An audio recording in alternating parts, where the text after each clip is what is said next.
escuchame una cosa, pues, se va a morir. ¿Quién dijo que murió?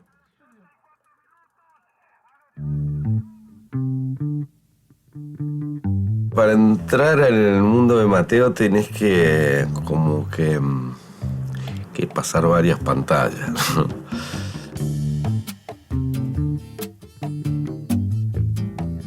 ¿Quién era Mateo?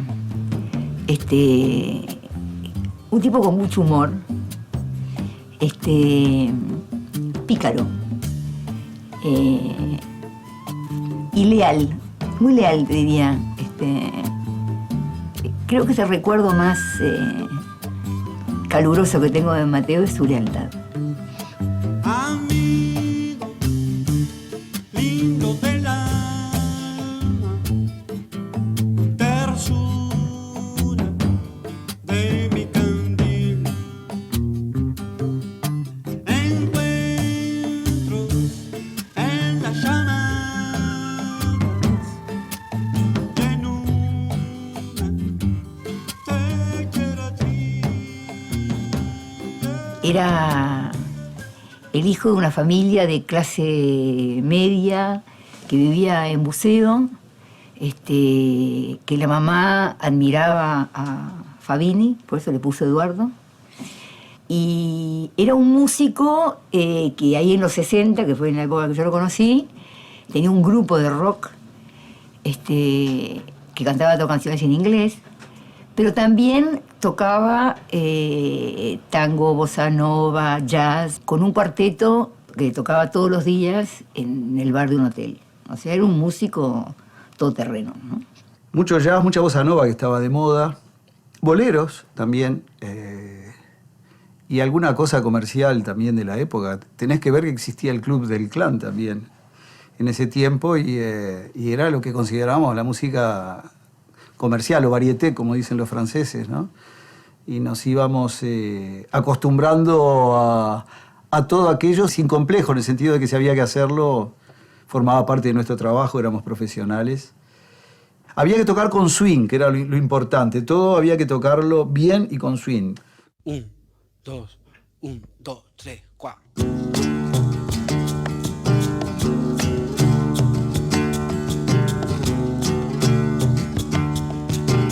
Yo conozco muchas, me ha contado mucho de esta etapa, un contemporáneo de él, Manolo Guardia, músico importantísimo, más o menos de la misma edad de Mateo.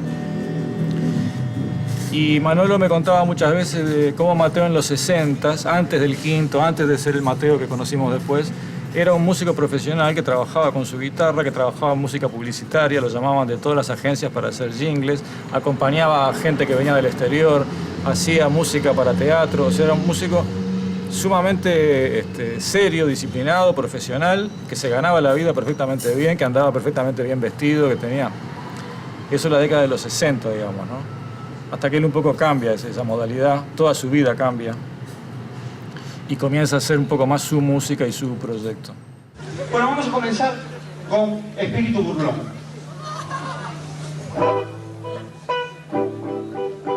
Es un tipo que en ningún momento se conformó, ni con él, ni con las cosas que encontró en su camino, ¿no?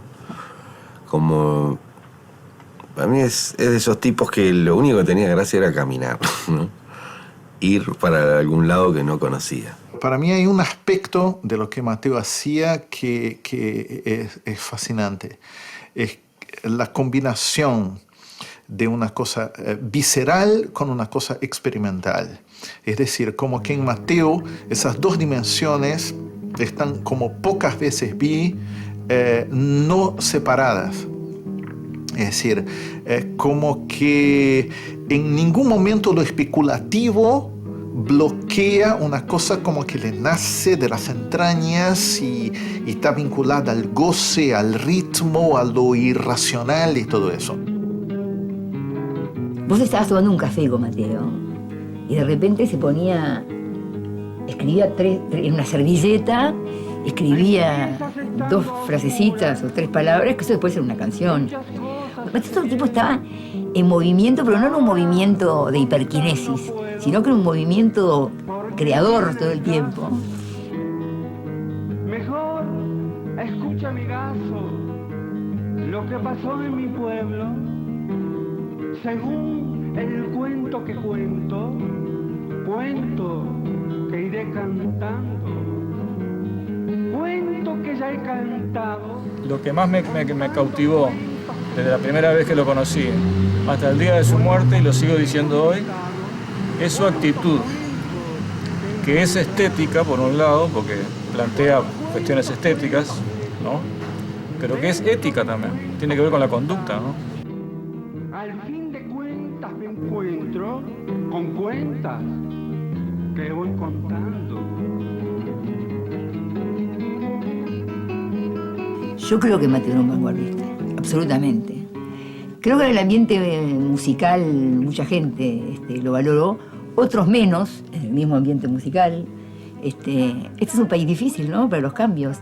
Pero creo que los 60 fue una década de abrirse más, ser más permeable a esa cosa nueva que venía, fueran Beatles, fuera Mayo, 68, Vietnam. Es decir, pasaban muchas cosas en el mundo que nos abrían los ojos y nos daban mucha curiosidad. Mucha gente empezó a imitar el rock poniéndose el mismo tipo de pantalón y haciendo el mismo tipo de música, blues y country de los Estados Unidos. Pero Mateo, en vez de agarrar eso, agarró el espíritu de eso. Y entonces, ¿qué empieza a hacer? Empieza a cantar en castellano y empieza a hacer candombe con esa instrumentación de guitarras eléctricas y todo eso, pero agregándole percusión con la entrada de su gran amigo Rada, a quien él ya conocía del circuito de música profesional de unos años antes.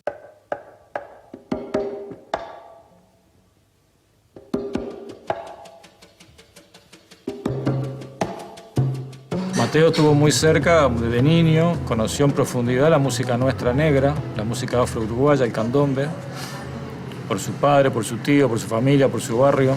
Dominaba perfectamente eso y trabajó sobre esas raíces. Entonces, de tener un grupo en inglés, empezó a componer de a poco en español y luego formó un grupo que cantaba en español, que era el Quinto. Gústate las flores y andas triste. Entonces este amigo me hablaba, me decía, no, vos no sabés lo que es Mateo, Eduardo Mateo, ese es el Quinto, ese es el mejor grupo de Uruguay, es una cosa que nunca hubo nada igual, entonces ya me venía preparando, ¿no? Los coros que hacen, los acordes, este Mateo tocando la guitarra, no sabés lo que es, y mezclan el candombe con el rock, es una cosa... Yo te estoy hablando del año 69, 70, por ahí.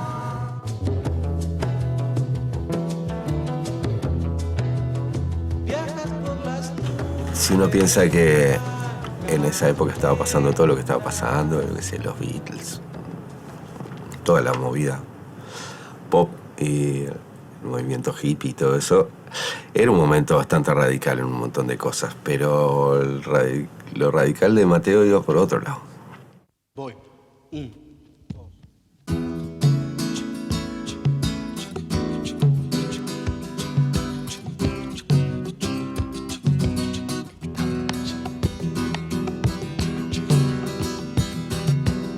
La mamá vieja siempre manda, a veces suda cuando baila, le pesa el ritmo en la llamada.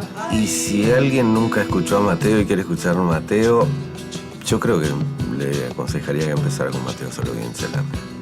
La mamá sabe bien, les habla, para escucharla todos paran, trabaja mucho, igual canta. Yo me acuerdo hace muchos años hice una encuesta de cuál es tu disco preferido para una revista, ¿no?, en la que yo colaboraba, y el disco uruguayo que más apareció en esa encuesta fue Mateo Solo Bien Salame. Este disco era él solo, con unas guitarras acústicas, doblándose a sí mismo, coros y tocando la percusión. Grabado en Buenos Aires. La abuela muere y ella queda ahí. El gran problema con Mateo Solo Bien Salame era la historia de cómo Mateo Solo Bien Salame se hizo. Parece que fue una verdadera tortura para el productor del disco, y que el disco no hubiera existido si no fuera por ese productor. Como que Mateo no faltaba de estudio, no. Grababa los temas pero pedía que él lo borrara, como que nada servía. Y si él efectivamente hubiera borrado, el disco no hubiera existido. Carlos Piris, uruguayo, sonidista importantísimo, un gran promotor de la música uruguaya. Se había ido a radicar a Buenos Aires y trabajaba en los estudios ION, los estudios legendarios. Y él tuvo la tremenda generosidad y oportunismo también de propiciar este disco, de producirlo, de avisarle a Mateo, de conseguir las horas más baratas porque eran de noche tarde. Fue un poco el alma mater de este disco que salió por el sello de La Planta, desaparecido después. Vos, Piris, cualquier cosa, ¿me entendés? Déjala ir igual.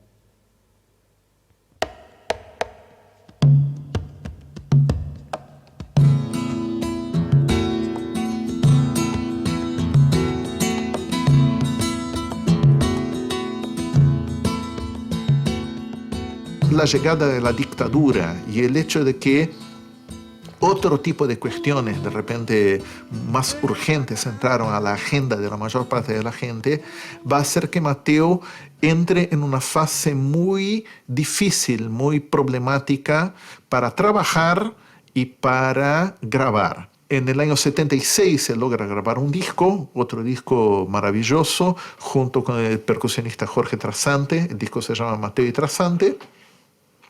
Pero luego de ahí, del 76 al 84, Mateo no va a lograr grabar nada y va a llegar por momentos en que tiene tan pocas posibilidades de laburo y de subsistencia. Tan pocas posibilidades no. O sea, él no quería transar de trabajar en algo que no fuera su arte, ¿no? Que él llega incluso a la condición de mendigo.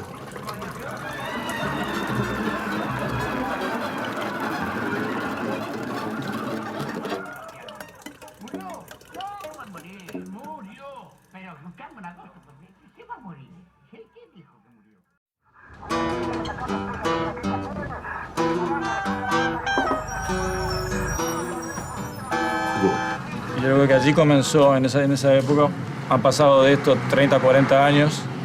Mateo abrazó bastante un poco la causa de experimentar con sustancias X. Creo que eso lo perjudicó. Le perjudicó su carácter, su forma de vivir. Y eso lo convirtió en una persona un poco difícil de tratar. Y al mismo tiempo difícil para él de relacionarse con la sociedad. Tuvo que pasar por varios infiernillos, ¿viste? Porque lo agarraban con un porro en la calle, la década del 70, ¿no? Fue procesado, salió en los diarios, terminó en el Vilar de Bo, estuvo preso, bueno, una cantidad de cosas, ¿no? Era muy común en sus peores días, sus peores años, que mucha gente del ambiente, incluso conocidos de él y todo, lo esquivaran un poco, ¿no? De repente no... esto no lo condeno, no lo juzgo para nada. A veces uno no tiene ganas de recibir una llamada o de atender a una persona porque le resulta en ese momento incómoda, ¿no? Es legítimo. Voy.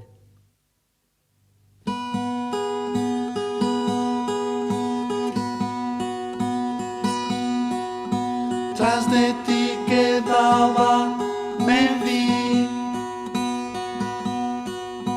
Miraba la nada, sentí que te iba yendo. Sola incidiendo.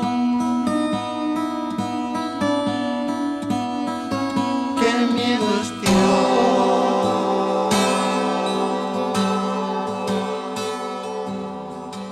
Después del plebiscito de 1980, después de la victoria del no, con la movida así de optimismo de que estamos saliendo de la dictadura, ¿no? O sea, el final está al alcance, ¿no? De repente Mateo empieza a volver a aparecer, ¿no? Empiezan a hacer espectáculos y empieza a hacer... Jaime Ross lo cita como su maestro. Hugo Fattoruso y Osvaldo Fattoruso vuelven luego de 12 años de Estados Unidos, invitan a Mateo para tocar con ellos. Y todo eso entonces lleva a que finalmente en 1984 Mateo pueda finalmente grabar otro disco más, que es Cuerpo y Alma. Una de las razones de eso es que su música sigue evolucionando.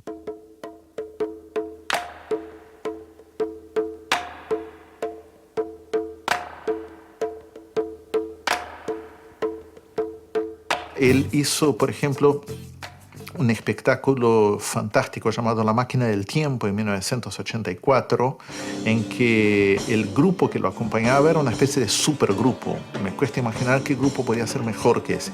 Jaime Ross tocando el bajo, Travesía, que eran Estela Magnone, Flavia Ripa y Mariana Ingold cantando, el Nego Aedo en percusión, Gustavo Echenique en batería, Alberto Magnone en teclado, el propio Mateo en batería.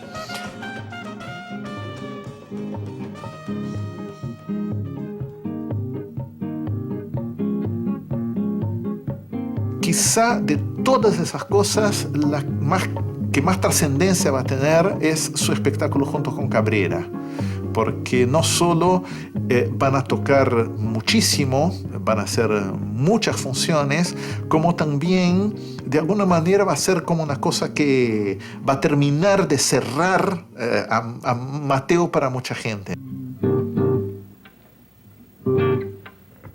¿Estás pronto o no? No. Un agudito, un agudito, un agudito. ¿Con quién estás hablando? Con un loco que está ahí abajo. Porque vos sos medio mito maniático y yo a veces... Tenés costumbres raras. No sé si por improvisación o por no sé lo que. En fin, pero no nos vayamos por las ramas. Yo prefiero a los mitómanos y que a las mitómanas. ¿Cómo se llama? ¿Quién? Bueno, no importa.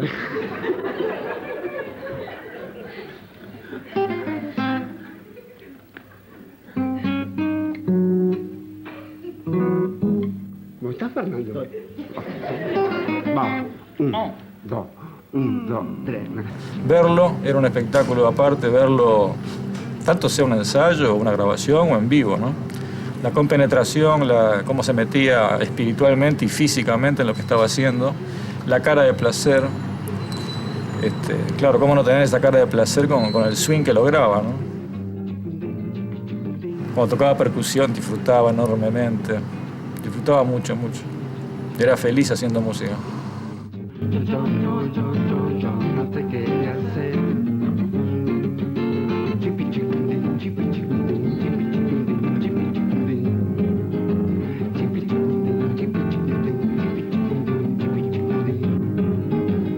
Sus últimos años, como que él es esencialmente un tipo muy reconocido, con enorme prestigio, muy querido. Medio pueblo lo va a llamar para que él participara en sus discos, van a empezar a grabar sus canciones, se va a hablar muy bien de él, sin que eso, por desgracia, se refleje en una condición material mucho mejor que la que tenía antes. En todo caso, ya no tenía que estar pidiendo plata en la calle a cualquiera que pasara, pero sí en privado. Y Mateo venía, me acuerdo que caía en las agencias que yo estaba, entonces siempre a pedir algo, algún mango, una cosa, ¿no? Y yo cuando tenía... ¿Te lo pedía directo o, sí, o le da vergüenza? No, conmigo no, para nada, no, para nada. Tanto me acuerdo que una vez me dice, mirá, Horacio, como hacía él, ¿no? Oíme, Horacio, yo vengo, te molesto, vengo un día, vengo otro. ¿Por qué no fijamos un día que yo paso, vos me das una plata y ya está? Y él entra en esos últimos años en una etapa de hacer como una música muy distinta de la música por la cual era más reconocido. Por ejemplo, él era reconocidísimo por hacer candombes y tocar muy bien la percusión y tener como ese sonido muy especial.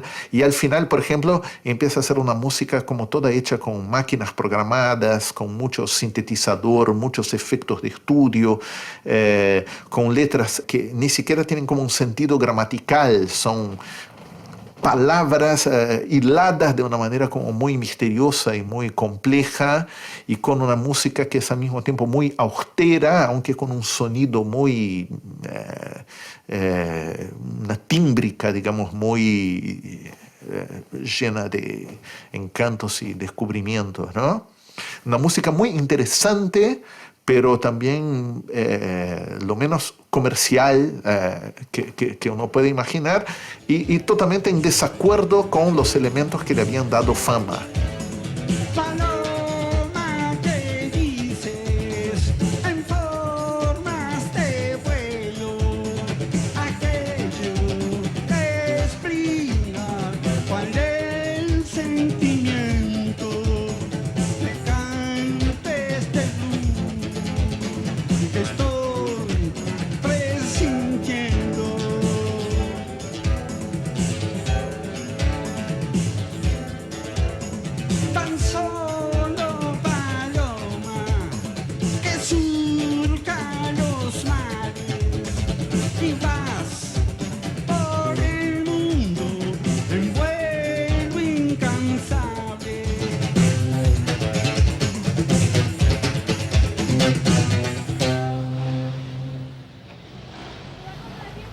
Verso fugaz que confunde a las almas por donde ellas van.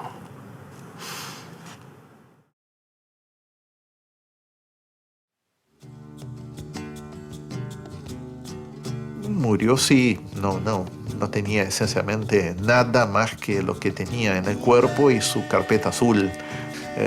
Prácticamente guitarra, ni sé si tenía guitarra cuando murió, si tocaba con guitarra prestada, ¿no? Ni qué pasó con su guitarra, pero no tenía prácticamente objetos.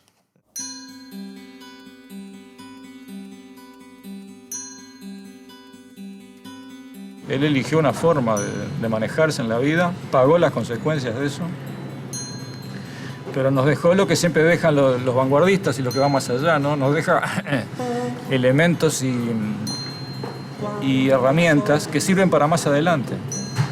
Se adelanta. Entonces te deja cosas para mucho tiempo, ¿no? De repente no del todo decodificadas en la época contemporánea a él, pero que sí luego, con el correr del tiempo, uno se da cuenta que esas cosas eran útiles, eran buenas herramientas. Mateo fue incomprendido por la mayor parte de la gente por muchas razones. Primero porque su mente trascendía el tiempo, y eso se nota cuando pasa el tiempo. Coraje, esa valentía ciega que tienen algunos artistas, que no miden para nada, no miden en absoluto el éxito, que te vaya bien, que puedas vivir de eso, que tengas un trabajo más o menos estable, no se mide nada, se hace lo que esa persona cree que tiene que hacer, que quizá nació para eso, no importa que esté a la moda, que no esté a la moda, que se muera de hambre. Esa especie de estar designado para algo, ¿no? Si escuchás la obra de Mateo, volás muy bien, podés planear lindo. Es un tipo de eso. Te trastoca el alma.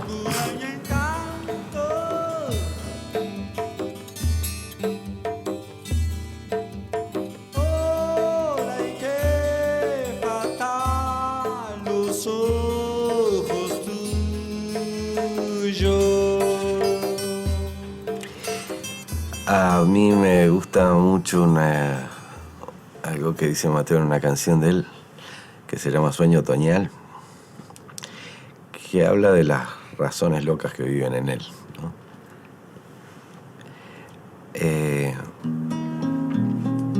Y es conmovedor lo que dice.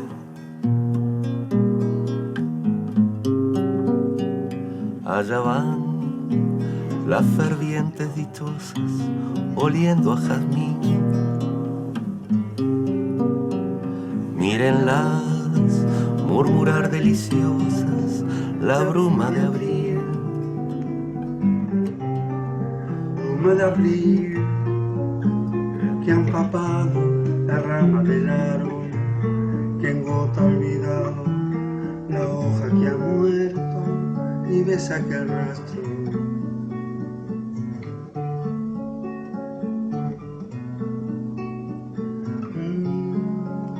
Que han dejado entre brillos nocturnos de encanto, entre risas y pasos airados.